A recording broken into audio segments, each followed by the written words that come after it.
विश्व भर में लोगों से कहना चाहता हूं, कम मेक इन इंडिया।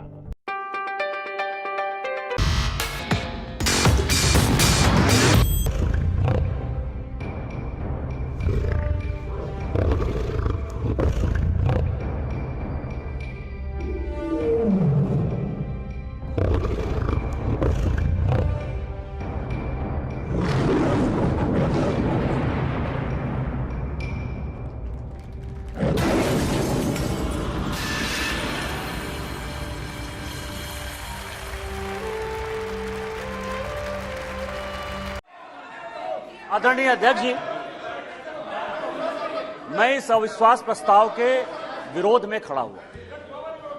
मैं अपने दल के नेता माननीय प्रधानमंत्री मोदी जी और पूरी भारतीय जनता पार्टी के लीडरशिप का शुक्रगुजार हूं। एक मिनट माननीय सदस्य, आप सीनियर व्यवस्था हो, शब्द बोलते समय ढंग से बोला करो। ये तरीका ठीक नहीं है। आप क्या शब्द बोलते हो, क्या नहीं बोलते, अच्छा लगता है क्या? पार्टी का शुक्रगुजार हूं कि उन्होंने मुझे अविश्वास प्रस्ताव पर जो है पहले वक्ता के तौर पर बोलने के लिए खड़ा किया। मैं ये सोच रहा था कि राहुल जी बोलेंगे, क्योंकि मीडिया में तरह तरह की खबरें आ रही थी, लेकिन लगता है कि शायद राहुल जी आज तैयार नहीं थे, देर से उठे होंगे तो नहीं बोल पाए। कोई बात नहीं है, गौरव गोगोई जी ने बोला, बहुत अच्छा बोला।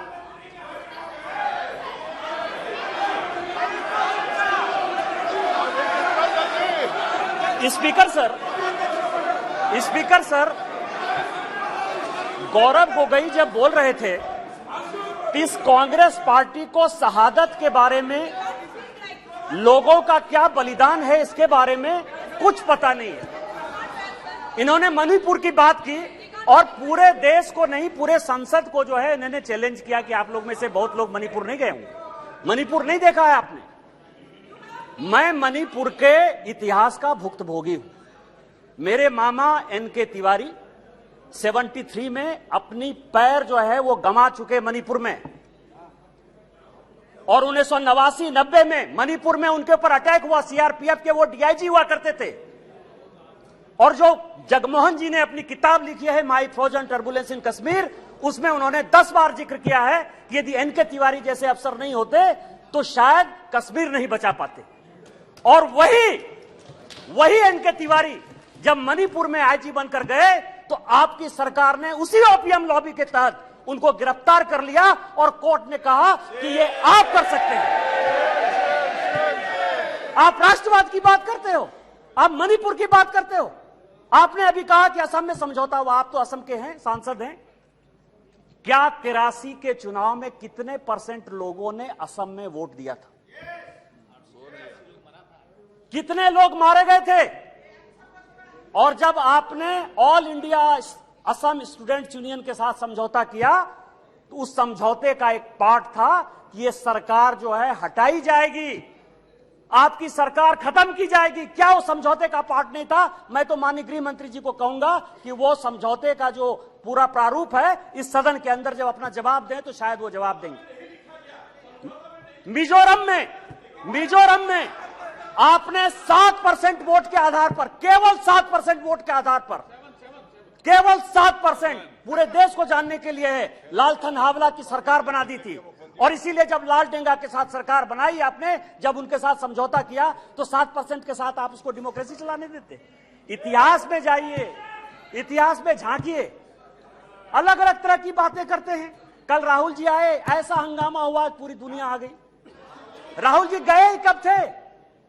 हम लोग भी यहां सारे सांसद बैठे हैं और उनको जानकारी होनी चाहिए कि हम जो है बजट सेशन में यहां आए थे, मार्च अप्रैल में यहां आए थे ना। राहुल जी थे बजट सेशन में कि नहीं थे ना? इसके बाद हम लोग मानसून सेशन में आए, राहुल जी हैं कि नहीं मानसून सेशन में? राहुल जी गए कहां थे, कहां गए थे, किस तरह की चर्चा है? और दूसरी बात यह है कि जिस सुप्रीम कोर्ट के जजमेंट के आधार पर आए हैं उसने अभी जजमेंट नहीं दिया है, अभी स्टे ऑर्डर दिया है। और तो भी उन्होंने कहा है, लोग कहते हैं प्रधानमंत्री मौन है, प्रधानमंत्री माफी नहीं मांगते, प्रधानमंत्री चीजें नहीं बोलते। मैं ये कह रहा हूं कि ये क्या नहीं कर रहे हैं, अभी भी कह रहे हैं, दो चीजें कर रहे हैं। करे मैं माफी नहीं मांगूंगा। क्यों माफी मांगे भाई? मोदी तो बहुत छोटा जात है, नीच जात है, ओबीसी है। ओबीसी से क्यों माफी मांगेंगे? बड़े आदमी हैं। और दूसरी बात यह है कि सावरकर नहीं हूं मैं, सावरकर नहीं हूं मैं। आप सावरकर हो भी नहीं सकते, कभी जिंदगी में नहीं हो सकते। 28 साल उस आदमी ने जेल में गुजारा है। आप अपनी तुलना सावरकर से करते हैं, कभी सावरकर नहीं हो सकते। ये जो सवाल है सर, ये INDIA की बात करते हैं। मुझे तो, मैं सोनिया जी का बहुत सम्मान करता हूं, और ये जो INDIA बना है सर, ये INDIA, यहां जितने लोग सांसद बैठे हैं ना, उनको रैंडम यदि आप पूछ लीजिए अपोजिशन वाले से कि INDIA का क्या फुल फॉर्म है, शायद कुछ ही लोग होंगे जो बता पाएंगे। और ये इंडिया बात कर रहे हैं सर। मैं तो इस मणिपुर का जो है शुक्रगुजार हूं, मणिपुर का शुक्रगुजार हूं, जिसको अभी आपने डांटा सर, दानिश अली को, जिसको आपने डांटा। भारत माता की जय कहने पर भी उसको लगता है कि ये बीजेपी का नारा है।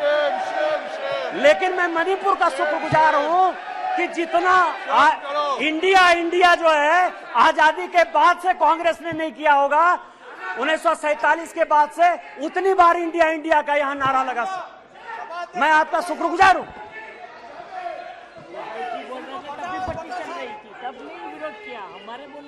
मेरे प्रधानमंत्री अध्यक्ष महोदय, मेरे प्रधानमंत्री एक बात कहते हैं कि ये अविश्वास प्रस्ताव नहीं है।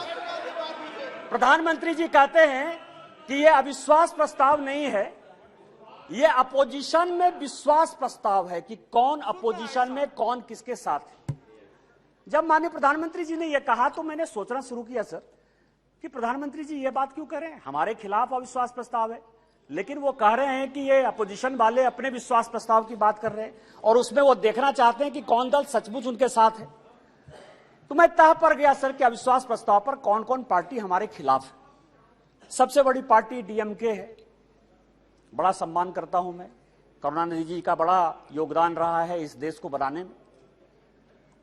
अब आप समझे सर कि 1976 में भ्रष्टाचार के आरोप के ऊपर इस कांग्रेस ने करुणानिधि जी की सरकार को बर्खास्त कर दिया, और 80 में जब इंदिरा जी की सरकार बनी तो यही DMK उनके साथ हो गई। आप करें तो रासलीला, हम करें तो करेक्टर डीला।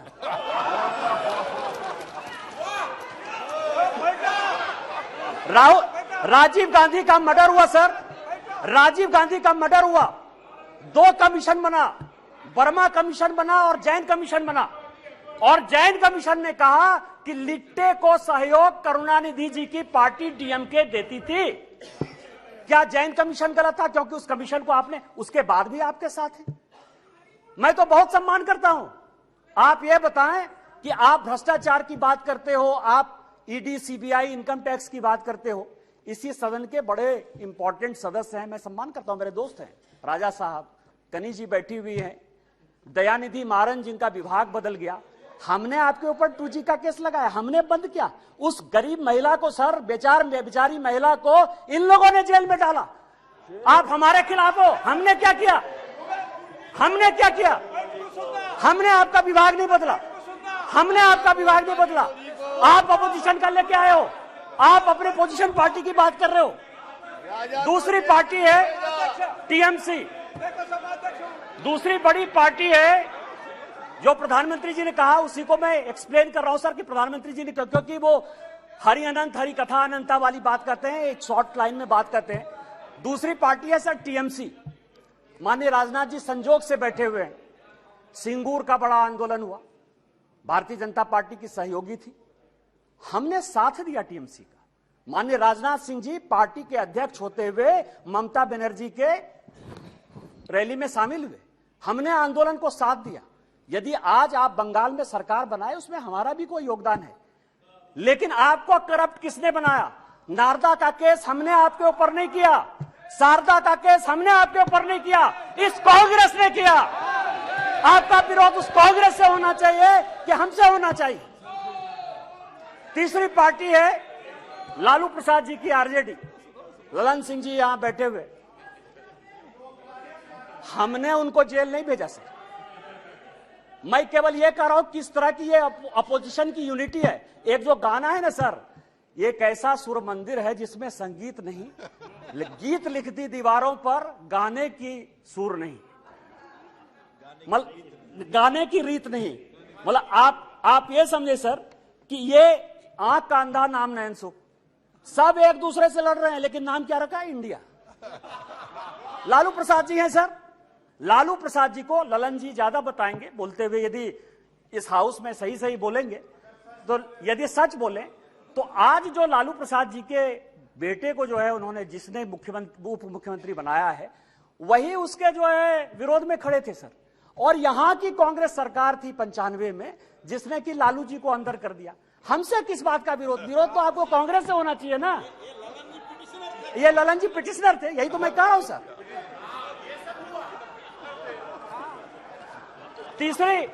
तीसरी पार्टी है सर मुलायम सिंह यादव जी।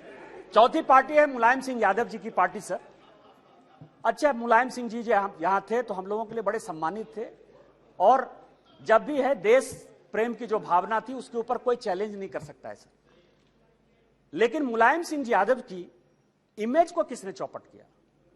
ये मेरे पास यदि बोलेंगे सर, सारे पेपर में लेके आया हूं कि विश्वनाथ चतुर्वेदी जो है कांग्रेस के कार्यकर्ता है, पीआईएल करते, और सीबीआई का केस जो है 2007 में डिसप्रोपोर्शनेट एसेट का मुलायम सिंह यादव जी के ऊपर हो जाता है। 2008 में इसी सदन में मुलायम सिंह यादव जी ने आपको सीबीआई के डर से न्यूक्लियर में सपोर्ट किया कि उन्होंने अपनी आइडियोलॉजी के तहत किया, ये आप बता दीजिए जनता को। और उसके बाद आपने इनकम टैक्स का केस कर दिया। और हमने क्या किया मुलायम सिंह यादव जी के साथ? हमको पता था कि वो ईमानदार आदमी है, हमको पता है कि देश के प्रति उनकी भावना जो है, और ये पिछड़े दलित शोषित वर्ग से आते हैं, इसीलिए कांग्रेस ने उसको ये किया। हम लोगों ने सीबीआई के सारे केस को खत्म किया, और आज मुलायम सिंह यादव जी के ऊपर केस ने, फिर भी मुलायम सिंह यादव जी हमारे विरोध में, और उसके बाद पद्म भूषण भी दिया हमने। उस दिन सुप्रिया जी बहुत बोल रही थी, एनसीपी है नेचुरली करप्ट पार्टी कहा है सर? माननीय प्रधानमंत्री जी ने कहा है, बीजेपी कहती है, हम लोग कहते रहते। मैं गया उनके तह पर गया कि 80 में मैं केवल अपोजिशन यूनिटी की बात कर रहा हूं सर। 80 में शरद पवार साहब की चुनी हुई सरकार को किसने बर्खास्त किया? हमने नहीं किया, इस कांग्रेस पार्टी ने किया। किस आधार पर शरद पवार साहब ने एक अलग एनसीपी बनाई थी? हमने नहीं कहा शरद पवार साहब को बनाने के लिए। किस आधार पर जब हम पहली बार यहां जीत कर आए तो रोज जो है इसी तरह की महंगाई की बात होती थी, एक एक्सचेंज की बात, कमोडिटी एक्सचेंज की बात होती थी, रोज पवार साहब के ऊपर आरोप लगते थे, हमने नहीं लगाया। और फाइनली पवार साहब जैसे सीनियर आदमी को कंज्यूमर अफेयर्स मिनिस्ट्री छोड़ना पड़ा। और उसके बाद मैं कागज देख रहा था सर, 2012 और 13 में जिसके लिए कहा कि 70,000 करोड़, जिसके लिए कि काफी पहले तो अब धीरे से बोलती थी, हंस के बोलती थी तो अच्छा बोलती थी, अभी थोड़ा जोर जोर से बोलती है। अब आप समझिए कि व्हाइट पेपर इसी कांग्रेस के चीफ मिनिस्टर पृथ्वीराज चौहान ने किया। छगन भुजबल जी के ऊपर महाराष्ट्र सदन का केस इसी पृथ्वीराज चौहान ने किया, उन्हीं के एसीबी ने किया। 70,000 करोड़ के इरिगेशन स्कैम का भी केस इसी कांग्रेस ने किया। हमने क्या किया आपके साथ? हमसे क्यों, किस बात की लड़ाई है? हमने आपके साथ क्या किया? आपको तो इस कांग्रेस को देखना चाहिए था। इसके बाद एक पार्टी है सर, फारूक अब्दुल्ला साहब, बड़े सीनियर हैं यहां। 1953 में, याद करिएगा सर, 1953 में शेख अब्दुल्ला साहब को जेल में इसी कांग्रेस पार्टी ने बंद किया। 1975 तक 22 साल वो आदमी जेल में रहा इस कांग्रेस पार्टी के कारण। और उसके बाद समझौता किया, शेख इंदिरा समझौता 1975 में। इनका विरोध उसके साथ होना चाहिए कि हमारे साथ होना चाहिए? यहां ओवैसी साहब बैठे हैं, उस दिन पूछ रहे थे कि मैं इधर रहूं कि उधर रहूं। आप तो मुसलमानों की बात करते हैं, सच्चर कमेटी की रिपोर्ट इसी मनमोहन सिंह जी की सरकार ने लाया, उसने कहा कि पूरे देश में मुसलमानों की हालत खराब है। आपको विरोध इस कांग्रेस से होना चाहिए, हमारे साथ प्यार होना चाहिए कि आप उसके साथ अविश्वास प्रस्ताव पे खड़े हो। और बचे जेडीयू सर, जेडीयू। और मैं बड़ी गंभीरता के साथ एक बात आपको कहना चाहता हूं कि 2005 में जब जेडीयू की सरकार नहीं बनी और रामविलास पासवान जी की आवश्यकता पड़ गई, तो वो मीटिंग दो जगह पर हुई सर। एक पत्रकार के घर पर हुई जिसका नाम मैं नहीं बोलना चाहता, और दूसरी मीटिंग रामविलास पासवान जी, नीतीश जी की मेरे घर पर हुई सर। और उस वक्त का मैं एक चीज और खुलासा कर देना चाहता हूं कि जेडीयू को यदि सबसे ज्यादा किसी ने फंड करवाया होगा, तो यदि 2, 4, 5 आदमी होंगे तो उसमें एक नाम निशिकांत दुबे का भी है। आप मेरा विरोध कर रहे हैं, मेरा है, मैं on the floor of the house कर रहा हूं, बड़ी गंभीरता के साथ कर रहा हूं। आप उसकी बात कर रहे हैं, आप पूछ लीजिएगा अपने मुख्यमंत्री से। लेकिन यह अविश्वास प्रस्ताव आया सर, लेकिन यह अविश्वास प्रस्ताव आया। अविश्वास प्रस्ताव किस लिए आया? यहां सोनिया जी बैठी हुई हैं, सोनिया जी का मैं बड़ा सम्मान करता हूं सर। सोनिया जी, मुझे जो लगता है कि उनके पार्टी की उनकी दो मनस्थिति है। वो एक हिंदू सभ्यता संस्कृति में बिलीव कर रही हैं, इसीलिए अलौकिका पंडिता की तरह जो पूरा किताब में लिखा हुआ है कि क्या क्या करना चाहिए एक भारतीय नारी को, उसका पूरा का पूरा पिक्चर सोनिया जी देती है। उनको दो काम करना है, बेटे को सेट करना है और दामाद को भेंट करना है।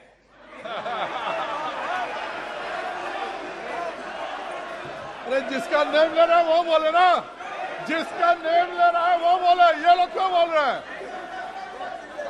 अध्यक्ष जी, जिसका नाम लिया जा रहा है वो सदन में मौजूद है, वो ऑब्जेक्शन नहीं कर रही है, दूसरे क्यों कर रहे हैं ऑब्जेक्शन? दूसरे क्यों ऑब्जेक्शन कर रहे हैं? वो खुद सदन में मौजूद है, उनको कोई ऐतराज नहीं है। दूसरे ऐतराज करने वाले कौन होते हैं? जब ऑलरेडी सदन में लोकसभा की माननीय सांसद मौजूद है और वो ऐतराज नहीं करेंगे, तो दूसरे ऐतराज करने वाले कौन होते हैं? अब आप समझे सर, मैंने दोनों बातें कही कि बेटे को सेट करना है और दामाद को भेंट करना है। मैं अपने बात पर कायम हूं सर। आप ये समझे सर, ये केस है सर, इनकम टैक्स का केस चल रहा है। नेशनल हेराल्ड का इनकम टैक्स का एक केस चल रहा है ट्रिब्यूनल में। मैं जो भी पेपर कहेगी कांग्रेस, मैं on the floor of the house जो है इसको रखने को तैयार हूं। और यदि इसमें एक भी बात गलत होगी तो मुझे आप सदस्यता से उसी दिन निकाल दीजिएगा सर। लेकिन कांग्रेस पार्टी को सुनना चाहिए सर। इनकम टैक्स अथॉरिटी ने कहा कि ये फाउंडेशन के जितने इनके केस है, नेशनल हेराल्ड के जितने केस हैं, उसकी असेसमेंट करें। हाई कोर्ट का आदेश सर, हाई कोर्ट का आदेश आ गया, हाई कोर्ट का आदेश आ गया कि इसको जो है सेंट्रलाइज करना। ये हाई कोर्ट का आदेश है सर। अभी ये सुप्रीम कोर्ट चले गए। अब आप समझिए कि इनकम टैक्स से बचने के लिए 1 लाख रुपया देके कोई 5,000 करोड़ की कंपनी ले सकता है। ये मैडम सोनिया जी और राहुल जी बता सकते हैं सर, कोई दूसरा नहीं बता सकता। और ये कह रहे हैं कि केवल हमारे ऊपर ये चीजें होती है। यहां जीएम सिद्धेश्वर बैठे हुए सर, हमारे पार्टी के सांसद हैं जीएम सिद्धेश्वर। अब भी 80 करोड़ रुपया उन्होंने इनकम टैक्स में भरा है सर। यदि मोदी जी आपको चोर कहने की बात करते हैं तो अपने पार्टी के भी लोग जो दोषी हैं उनको भी 80 करोड़ रुपया दिया। मैं ऑन रिकॉर्ड कर रहा हूं सर, जीएम सिद्धेश्वर को 80 करोड़ देना पड़ा। बीजेपी के 4 बार के सांसद हैं और आप इनकम टैक्स के लिए बचाव करने के लिए सुप्रीम कोर्ट जाने की बात करते हो। ईडी की रेड होती है सर। और मैं आपको बताऊं कि एक भाग गया है, भंडारी है, मैं उसका पूरा नाम नहीं लूंगा क्योंकि भंडारी कोई भी हो सकता है सर। किसी भी दिन वो यूके से लौट कर आ जाएगा। मैंने इसी हाउस में कहा था कि किसी आदमी का जो है, दामाद जी का जो है मकान है लंदन में, ये कोर्ट का ऑर्डर है सर। एक आदमी जो भागा उसका नाम है सीसी थम्पी।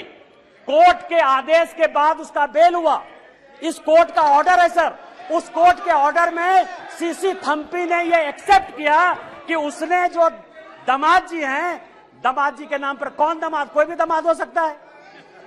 इनको दामाद जी से क्या प्रॉब्लम है सर? मेरा भी दामाद हो सकता है। 12 ब्रांसन स्क्वायर थम्पी ने, जिसको थम्पी ने, कोर्ट ने आदेश दिया कि जब जरूरत होगी तुम आ जाना, आप समझिए कि वो भाग गया। उसने कहा कि 12 ब्रांसन स्क्वायर जो है हमारा है।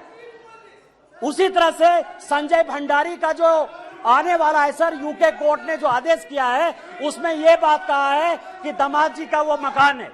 आप क्यों भाग रहे हो? तो जो मैंने आपको कहा कि ये जो अविश्वास प्रस्ताव है सर, ये अविश्वास प्रस्ताव का जो मूल मंत्र है कि बेटे को जो है सेट करना है और दामाद को भेंट करना है। कल जो है सर, कल मेरी बात पर जो है बड़ा हंगामा हुआ, न्यूज क्लिक के ऊपर बड़ा हंगामा हुआ।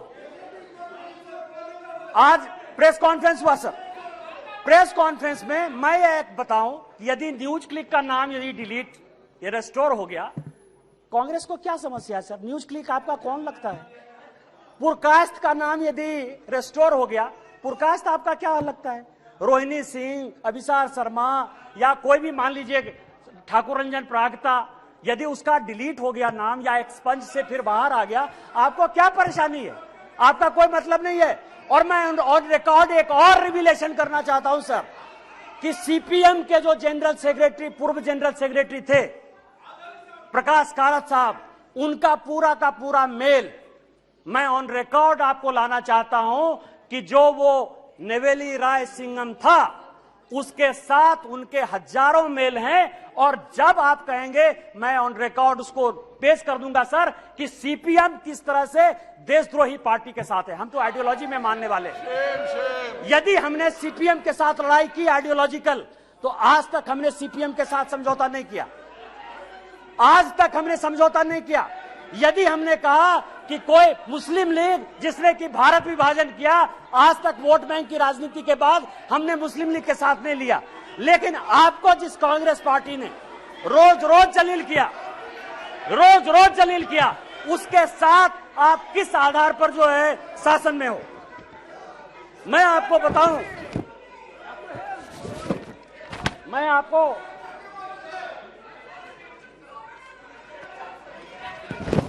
अध्यक्ष जी, समस्या क्या है? समस्या क्या है कि हमने जो है एक क्विट इंडिया मूवमेंट जो है स्टार्ट किया है। माननीय प्रधानमंत्री जी जो है गरीब के बेटे हैं, गरीबी को समझते हैं। एक विकास की पट्टी देखकर आपने अभी पूरे पार्लियामेंट को देखा कि किस तरह से परेशान हुआ। कारण क्या है सर? मैं जिस इलाके से आता हूं, मैं आपको बताता हूं कि रीजन क्या है और इतना बड़ा बखेड़ा क्यों। मैं जिस इलाके से आता हूं वहां संथालपुरना इलाका है सर। यदि रात हो जाए तो यदि कोई बीमार हो जाए तो उसको गंगा नदी टपने के लिए कोई पुल नहीं था सर। आजादी के 75 साल बाद आज वो पुल बन रहा है साहबगंज का सर। झारखंड इस देश में सबसे ज्यादा माइंस और मिनरल्स देता है सर। 40% से ज्यादा माइंस और मिनरल्स इस देश का झारखंड में। उसके बावजूद भी सबसे ज्यादा बेरोजगारी, सबसे ज्यादा भ्रष्टाचार, सबसे ज्यादा विस्थापन, सबसे ज्यादा पलायन उस झारखंड में। आज आप समझिए उसका कारण यह था कि हमारे पास कोई पोर्ट नहीं था सर। आज माननीय प्रधानमंत्री जी के कारण मल्टी मॉडल हब पोर्ट जो है साहबगंज में गंगा नदी में बना है।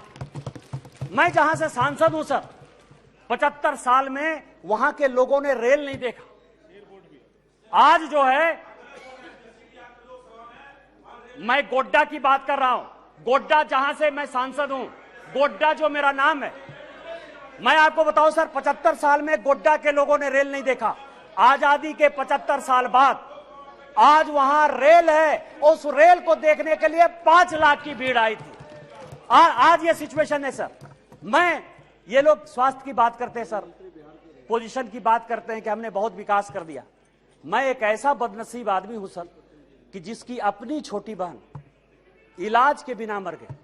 93 में मेरे यहां कोई डॉक्टर नहीं था जो पेट दर्द का भी इलाज कर पाए। 93 में मैंने अपनी छोटी बहन को खोया है सर। आज उसके भाई होने के नाते मुझे गर्व है कि मेरे लोकसभा में एम्स जैसा इंस्टीट्यूट प्रधानमंत्री। देवघर है सर, 12 ज्योतिर्लिंग का देवघर है, वहां लोग पूजा नहीं कर पाते थे। आज बेंगलोर से, आज बंबई से, आज अमेरिका से, लंदन से सभी लोग वहां एयरपोर्ट पर चढ़कर आते हैं। यह विकास है। आज मेरे लोकसभा में 2 medical college, 3 engineering college, 4 polytechnic college, 16 ITI, 2 agriculture college, 1 dairy college, 4 केंद्रीय विद्यालय, ये सारी चीजें माननीय प्रधानमंत्री जी ने दी है सर। इनका विरोध यह है कि गरीब के घर में जो चूल्हा जल रहा है, जो घर घर में पानी जा रहा है, जो नल जल की पहल चल रही है, जो गंगा से पानी देवघर आने की बात चल रही है, उसका यह विरोध है सर। इनका विरोध यह है कि बाइडेन ऑटोग्राफ क्यों लेता है। इनका विरोध यह है कि पापुआ न्यू गिनी का जो है प्रधानमंत्री उनका पांव क्यों छूता है। इनका विरोध यह है कि ऑस्ट्रेलिया का जो प्रधानमंत्री है वो उनको बॉस क्यों कहता है। माननीय प्रधानमंत्री जी ने चाहे पिछड़े इलाके हो, चाहे देश हो, चाहे दुनिया हो, जितना काम किया है उसके कारण इनको लगता है कि 2024 में नहीं आने वाले हैं।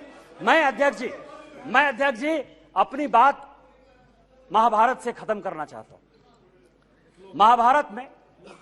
महाभारत का एक बड़ा कहानी है सर कि द्रौपदी का चीरहरण हो रहा था और पूरे, चाहे कौरव पक्ष के लोग हों चाहे पांडव पक्ष के लोग हों, वो सभी जो है चीरहरण को देख रहे थे। अध्यक्ष महोदय, आज माननीय प्रधानमंत्री जी, ये लोग नहीं समझेंगे सर, ये लोग इसीलिए नहीं समझेंगे कि माननीय प्रधानमंत्री जब परिवारवाद की बात करते हैं ना तो इनको लगता है कि परिवार की बात करते हैं। माननीय प्रधानमंत्री जी परिवार की बात नहीं करते हैं। वकील का बेटा वकील हो जाए क्या दिक्कत है। IAS का बेटा IAS होता है सर। यहां DG हैं RPF के, वो IPS भी हैं, उनके दोनों बेटे IAS बने सर, जो अपनी योग्यता क्षमता के साथ आते हैं। परिवार को वो क्या कहते हैं। आज मेरे यहां का नेतृत्व क्या है। माननीय प्रधानमंत्री जी गरीब परिवार से हैं। माननीय नड्डा जी ये हैं जिनके परिवार में कोई पॉलिटिक्स भी नहीं था। माननीय राजनाथ जी बैठे हुए हैं, एक इस कॉलेज में जो है पढ़ाते थे सर, और आज समझिए कि इनको भगवान ने जो है पार्टी का राष्ट्रीय अध्यक्ष भी बनाया। डिफेंस मिनिस्टर है, होम मिनिस्टर है सर, जिनके आगे पीछे जो है कोई पॉलिटिक्स में नहीं है। हमारे जैसे लोग हैं। क्या है कि यहाँ जितना परिवार है ना वो इनके पीछे हैं जो कि परिवार का आदमी नहीं है। और वहां समस्या ये है कि वो सभी परिवारवाद जो है वो उनका जो नेता है, इसीलिए उनका परिवार और परिवारवाद में फर्क है, उनको नहीं समझ में आएगा सर। तो मैं आपको ये कह रहा हूं सर कि आज जो ये अविश्वास प्रस्ताव है सर, अविश्वास प्रस्ताव एक गरीब के बेटे के खिलाफ है। आज जो ये अविश्वास प्रस्ताव है उस आदमी के खिलाफ है जिसने कि लोगों को मकान बना के दिया। आज अविश्वास प्रस्ताव उस आदमी के पीछे है जिसने कि लोगों को पीने का पानी दिया। आज अविश्वास प्रस्ताव उस व्यक्ति के खिलाफ है जिसने शौचालय दिया। आज अविश्वास प्रस्ताव उस आदमी के खिलाफ है जिसने सबों के घर में उजाला लाने की कोशिश की। गरीब के खिलाफ है। और जितने बहस होंगे सर वो माननीय प्रधानमंत्री जी की नीतियों का चीरहरण करेंगे, जैसे द्रौपदी का चीरहरण हुआ है। मैं आपको कहना चाहता हूं इतिहास से कि चाहे राम मंदिर बना दिया हो, 370 जो हमारी थी धारा, वो सारा तो हमने बना ही दिया। मैं केवल इतना कहता हूं सर कि जब द्रौपदी का चीरहरण हो रहा था तो भीष्म पितामह, कृपाचार्य, द्रोणाचार्य, धृतराष्ट्र, जयद्रथ, चाहे वो युधिष्ठिर हो चाहे वो अर्जुन हो, सभी मौन धारण किए हुए थे। आज यदि माननीय प्रधानमंत्री जी का गांव गरीब किसान के हितैषी का आप चीरहरण करेंगे तो जिस तरह से न धृतराष्ट्र बचा, न दुर्योधन बचा, न भीष्म पितामह बचे, न अर्जुन बचा, न युधिष्ठिर बचा, आप में से कोई भी बचिएगा 2024 में आप लोग कोई वापस नहीं आइएगा। हम 400 सीट के साथ वापस आएंगे। इन्हीं शब्दों के साथ जय हिंद जय भारत।